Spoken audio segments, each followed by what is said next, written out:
अस्सलाम वालेकुम नाज़रीन, लाइव न्यूज़ के साथ मैं फरा शाहिद। जनाब तारिक अजीज़ सिंधु साहब DPO ज़िला कसूर की हदायत पर SHO थाना सदर चूनिया की जॉइंट पेश अनासर के खिलाफ मुसलसल कार्रवाइयाँ जारी। आबिद महमूद हीना की क़यादत में इनकी टीम ने रोड बराबरी के मुकदमात में अरसा दराज से मतलूब A कैटेगरी के 2 ख़तरनाक इश्तिहारी मुजरमान को गिरफ्तार कर लिया।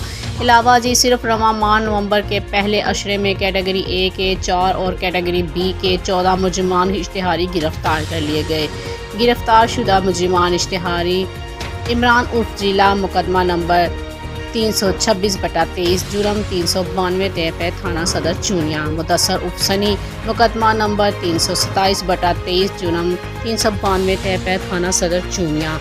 जॉइंट पेशा अनासर के खिलाफ बिला इम्तियाज सख्त कार्रवाई का सिलसिला जारी रहेगा। अहले इलाका जॉइंट पेशा अफराद के बारे में इतला मेरे ज़ाती व्हाट्सअप नंबर 030046066115 पर दे सकते हैं। ऐसी इतला देने वाले काबिल तारीफ़ हैं और इनका नाम हमेशा राज में रखा जाता है। इंस्पेक्टर आबिद महमूद हीना SHO थाना सदर चूनिया।